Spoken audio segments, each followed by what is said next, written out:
It's Friday. Good. Rigging. There's this relatively new tool to simplify the rigging process that works pretty well most of the time for biped characters. So if you want to do something like a dog or something like that, then you have to figure out to do it differently. But for bipeds, it works pretty well. So for this, I will just grab one of the example things in here, the content browser.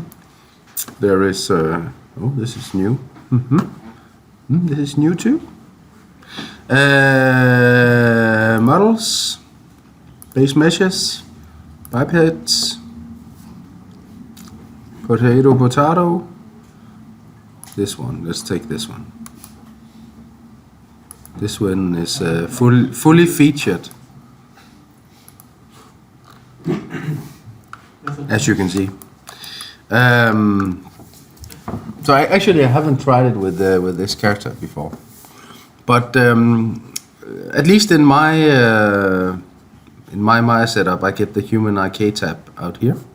But otherwise, you can go to the rigging set and then go to skeleton, and then there's this thing called quick rig. So if I choose that, I get this, and it has the option of going one click.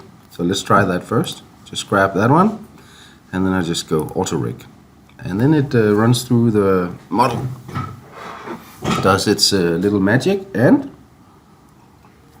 it's done.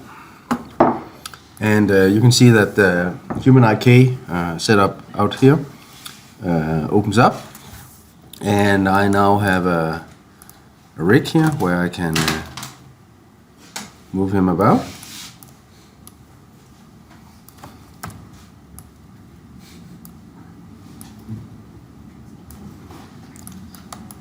And I can also grab his feet, move them, and his arms.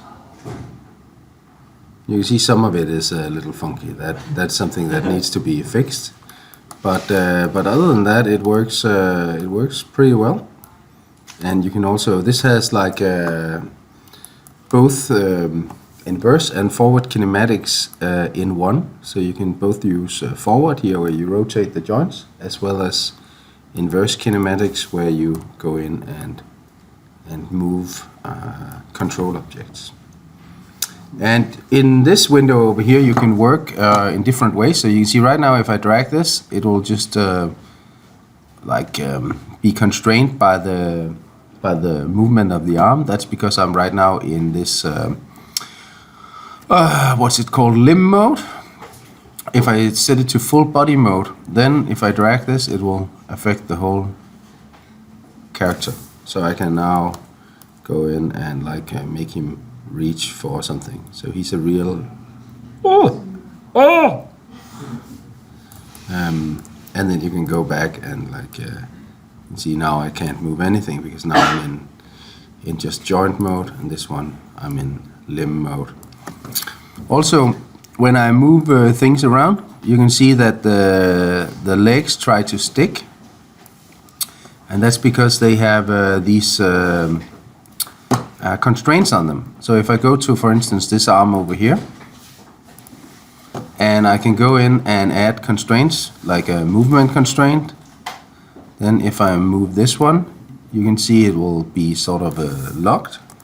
And if I go in there and add the rotation constraint as well, then that should lock it up, hopefully. No? Why doesn't it do it? What did I do wrong? I locked it, just like this one.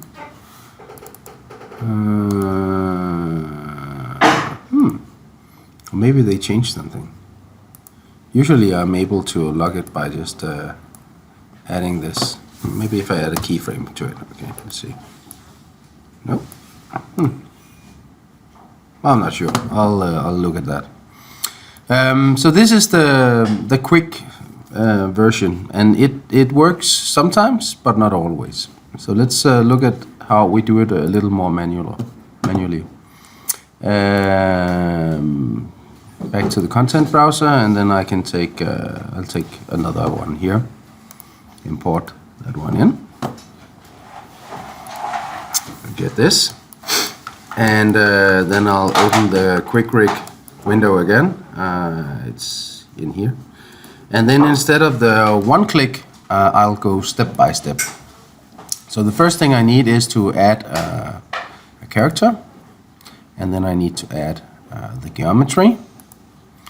And so you simply go down 1, 2, 3, 4, 5 through the whole setting. And then the next thing is I have to create guides, and usually the defaults are pretty good. You can change things like how many joints you want in the spine, how many in the neck, shoulder, clavicle. You can put in an extra hip translation. That can actually be quite good. So when I do that, I go create update, and it creates some locators or joints, and then I can grab these, and I can grab both and move them like so. So if I want this to be more in the knee, or I can also just move one of them to a position. So if I go and grab this one, move that over here, and then I can use this copy here to move the other one. So I copy from one side to the other. You usually want it to be fairly symmetrical depending on how you model it. So you have like the ball of the foot, you have the ankle, you have the knee, you have the, this is usually called the up leg, then you have the hip, and then you have the lower spine, clavicle. The shoulder here looks a little low, so we'll move that up a little bit. There, maybe forward slightly, like so, and then copy that across. And the elbows look totally wrong, so I'll just move those. Just go to front view,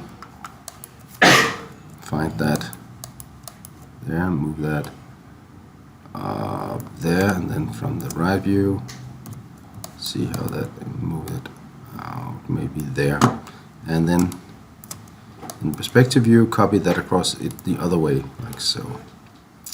And maybe this one should also be like slightly higher up. Oh, there we go. So you can go through this, tweaking it, maybe move the spine point so that you have the spine going up a little higher, something like this, depending on how you want to do it. And when you're done, you go on to the skeleton. So you have skeleton settings here. So you have T-stance correction, this should be fine. Skeleton control rig, you can choose just to get the skeleton or the control rig as well. And then we go and create an update. And it should create a skeleton and a control rig. Very nice.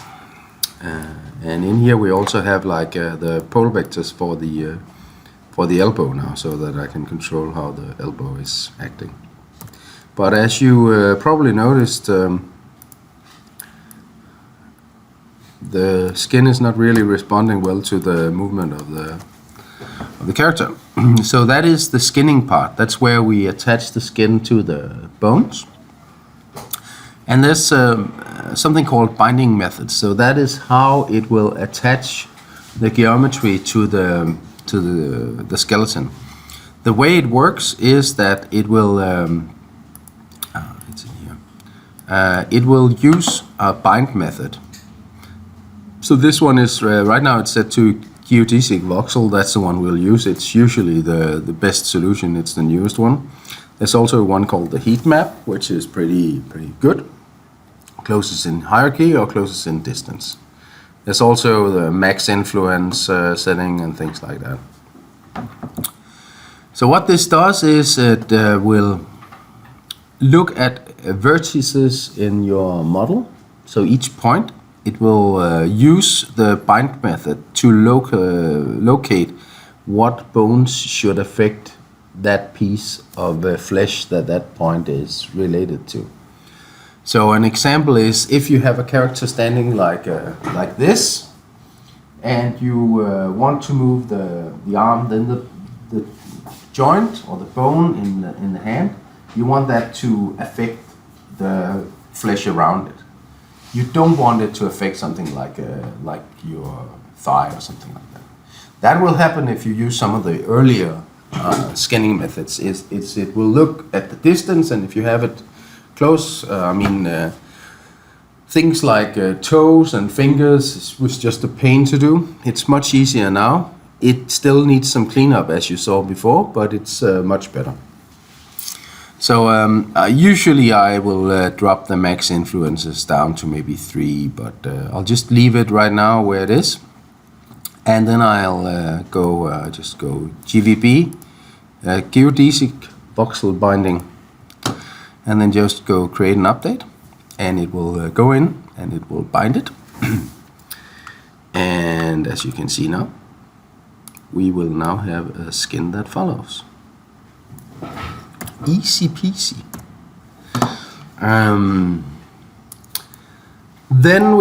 Then we have the issue of how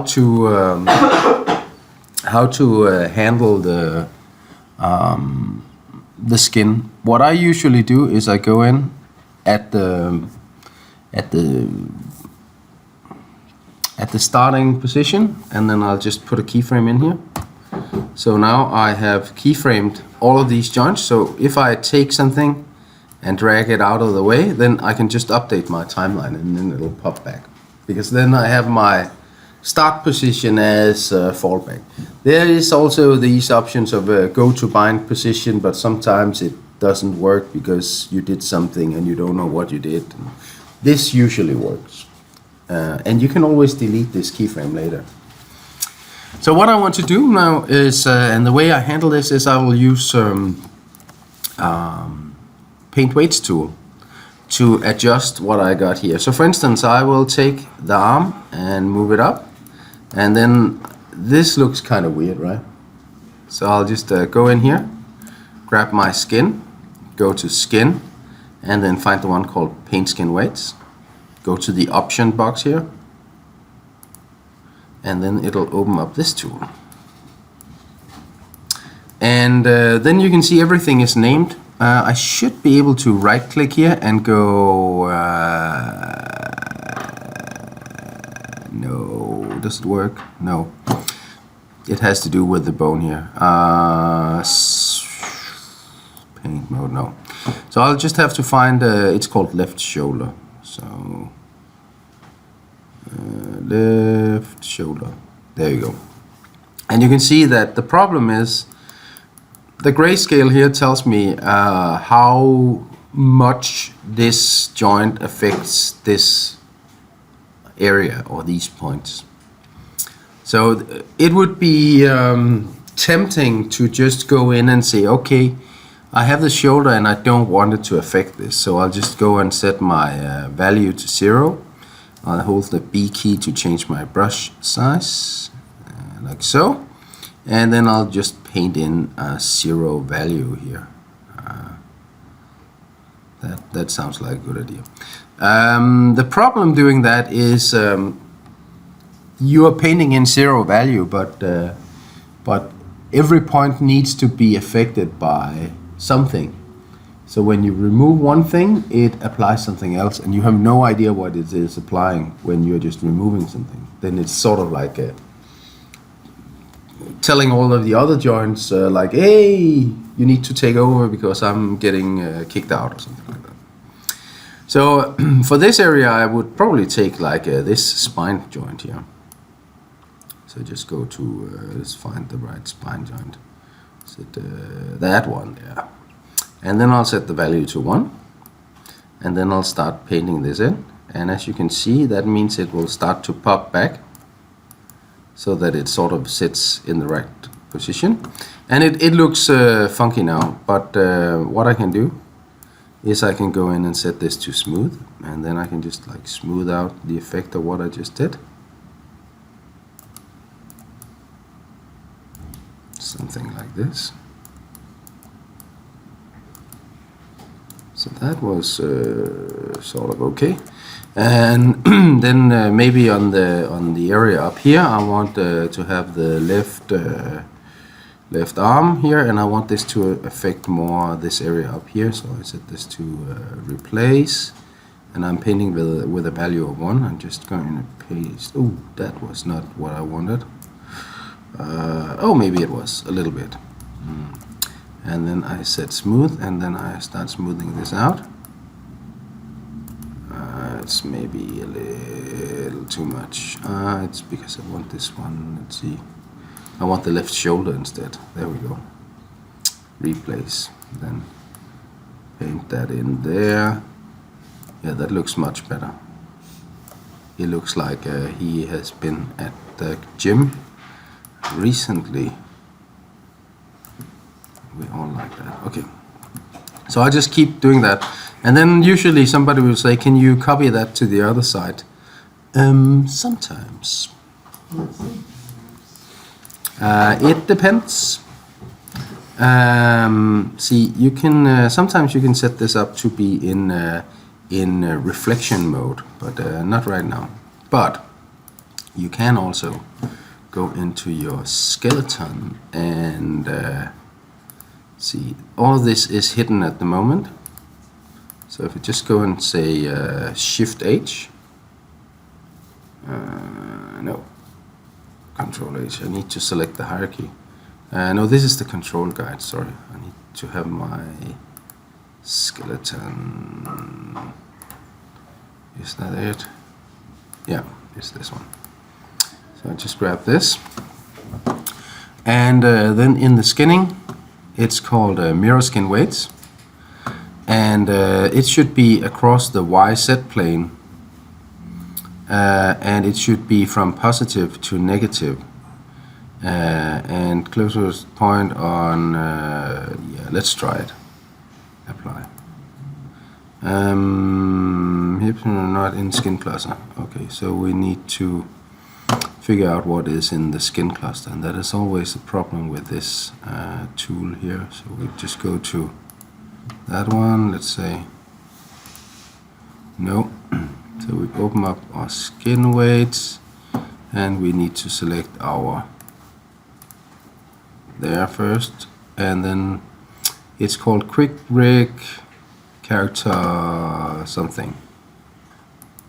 So it's Quick Rig character, it should be this one, shouldn't it? So I'll just go into,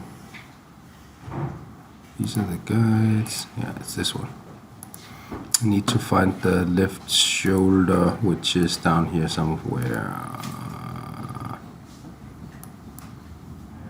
There. And it still doesn't want to do it because Quick Rig Spine 2 is not in the, okay, that one. So you can see sometimes it doesn't work and sometimes it does. The reason why this is acting up right now is that this is sort of like a hybrid system where you have skeletons and controllers on top of each other to create this advanced rig. So let's just take this one and say select hierarchy there and go Shift H. So you can see these are the controls, Control H, and then we have the reference here, which is this it? No. Is it this one? Let's just see. Skin, mirror skin weights. No, it doesn't want to do it. Anyway. You can go through it and then you can paint both sides and then everybody's happy. Yeah, so let's stop at this and then we'll look at how to animate this later. Okay?